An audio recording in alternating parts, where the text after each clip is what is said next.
All right, so we are going to start our chapter number 3, Jupiter the giant planet. Jupiter जो कि सबसे बड़ा planet है. Giant basically राक्षस को बोलते हैं, लेकिन यहाँ पे उन्होंने राक्षस की जगह वर्ड यूज़ किया जाइंट, जिसका मतलब कि सबसे बड़ा प्लैनेट जो है वो कौन सा है? जुपिटर. इन्होंने कुछ आपको प्लैनेट्स दिए हैं, इनको सही ऑर्डर में करके लिखना है. वो बाद में जब हम एक्सरसाइजेस करेंगे then we will write them in the correct order. So I am going to start the reading of the chapter number 3. Jupiter, the fifth planet from the Sun, is the largest planet in our solar system. Jupiter जो है fifth planet है. कौन से planet से? सन से अगर हम count करें तो जुपिटर जो है वो फिफ्थ प्लैनेट है. Is the largest planet in our solar system. सबसे बड़ा प्लैनेट है ये हमारे सोलर सिस्टम का. Jupiter is so big that if it were a hollow ball, कहते जुपिटर इतना बड़ा प्लैनेट है कि अगर ये अंदर से एक हॉलो बॉल, अगर ये खाली बॉल होती अंदर से, मोर देन 1000 प्लैनेट्स, 1000 ज़्यादा प्लैनेट्स से the size of earth could easily fit inside it.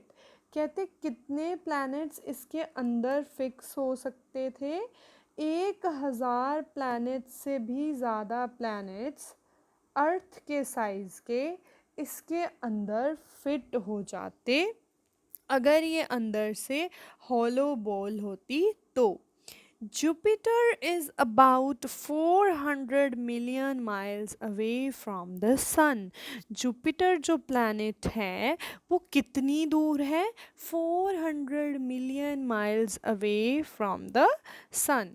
It takes Jupiter about 12 Earth years to orbit the sun once.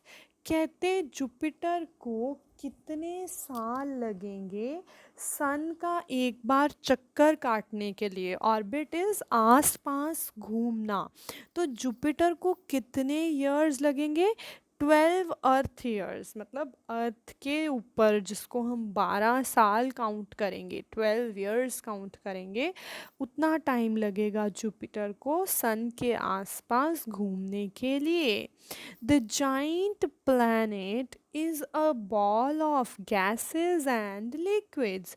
जो ये जाइंट प्लैनेट है, बहुत जो बड़ा प्लैनेट है, ये एक बॉल है, मतलब एक गोलाकार शेप है. किसकी? गैसेस और लिक्विड्स की. इसके अंदर क्या भरी हुई हैं? अलग अलग तरह की गैसेस और अलग अलग तरह के लिक्विड्स भरे हुए हैं. Colourful clouds make up it's outer atmosphere. अलग अलग तरह के क्लाउड्स. कलरफुल क्लाउड्स मतलब सिर्फ और सिर्फ स्काई ब्लू या वाइट कलर के क्लाउड्स नहीं, बहुत तरह के क्लाउड्स जो हैं उनसे क्या बनता है? इसका आउटर एटमॉस्फेयर. आउटर एटमॉस्फेयर मतलब इसकी जो बाहर वाली लेयर है वो अलग अलग तरह के क्लाउड्स से बनती है. These clouds are pushed by strong winds. जो ये clouds हैं, pushed मतलब इनको धकेला जाता है, ये आगे पीछे मूवमेंट इनकी किसके साथ होती है? By strong winds that can blow as hard as 400 miles an hour. जो कि कितनी तेज़ी से चलती हैं?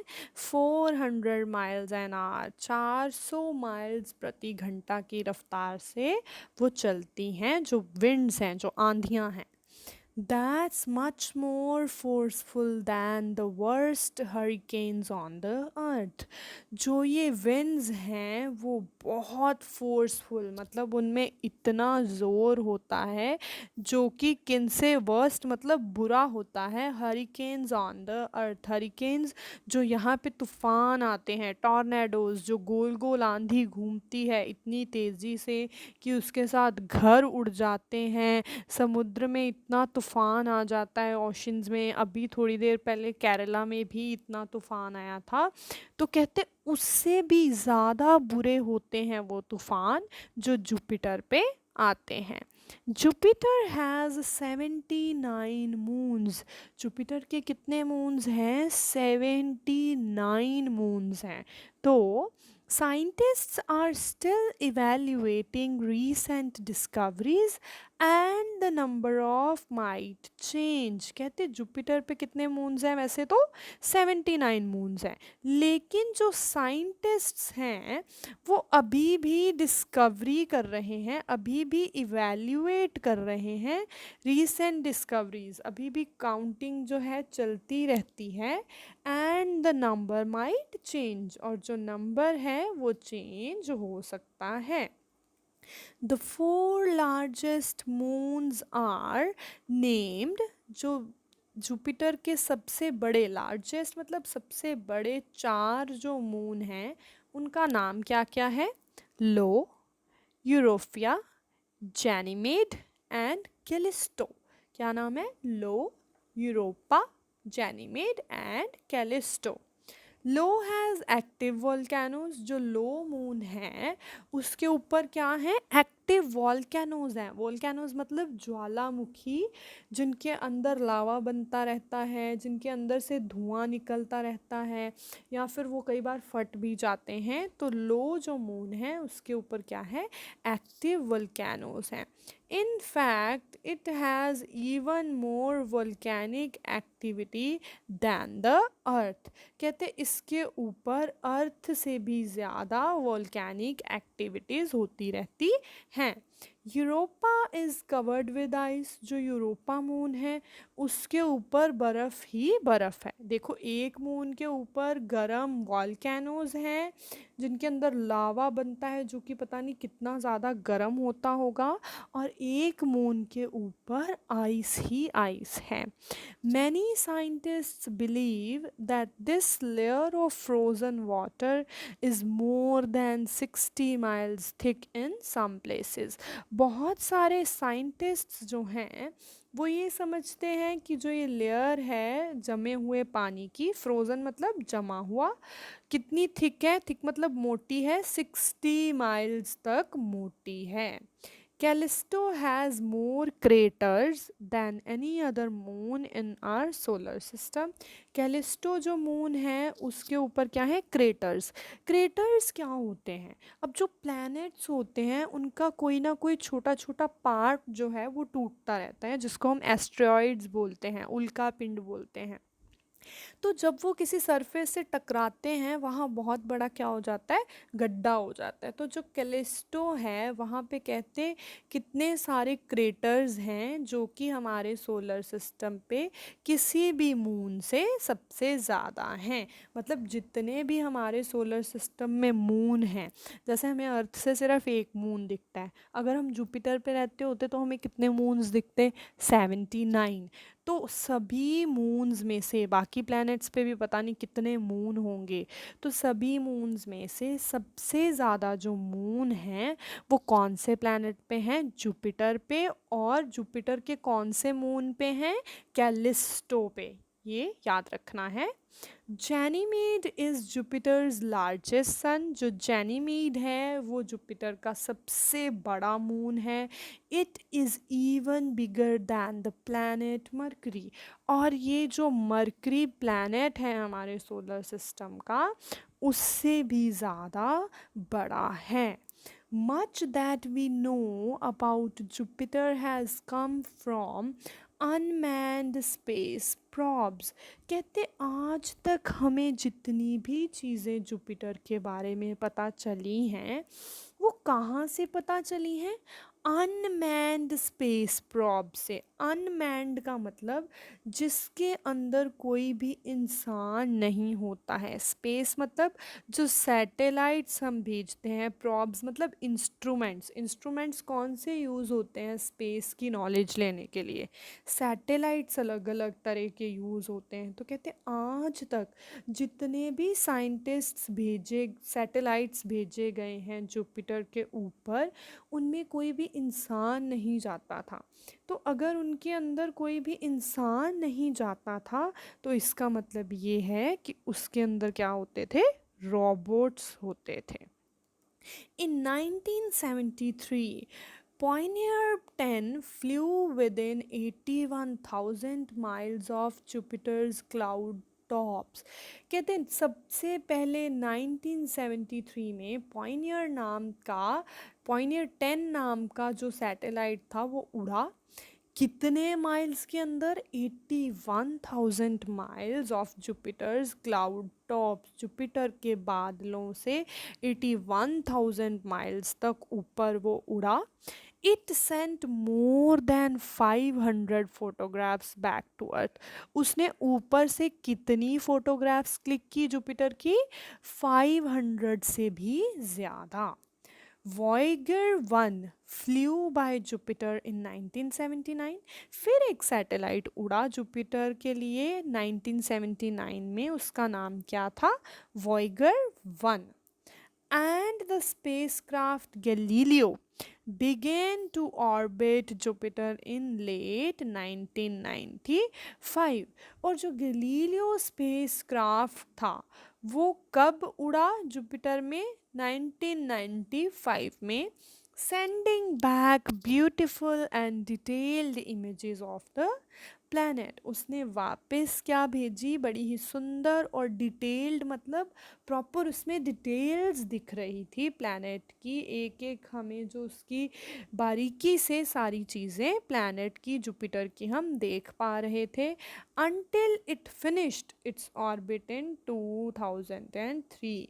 देखो 1995 में गैलीलियो गया, उसने अपना ऑर्बिट जो था चक्कर लगाना शुरू किया जुपिटर का 1995 में। और उसने कब अपना ऑर्बिट जो अपना पूरा जो जुपिटर का चक्कर लगाना शुरू किया वो कब ख़त्म किया? 2003 ईयर में। तो आप खुद सोचो कि उसको कितना टाइम लगा उसका पूरा चक्कर काटने में। साइंटिस्ट बिलीव, जो साइंटिस्ट हैं वो आज भी ये बिलीव करते हैं, मानते हैं that studying Jupiter and it's moon may help us learn more about the early history of the earth. तो कहते हैं जो साइंटिस्ट्स हैं वो आज भी ये बात मानते हैं कि जुपिटर और उसके मून्स के बारे में जितना भी वो पढ़ेंगे, जितना भी वो जानेंगे, तो उनको किसके बारे में पता चलेगा? Early history of the earth.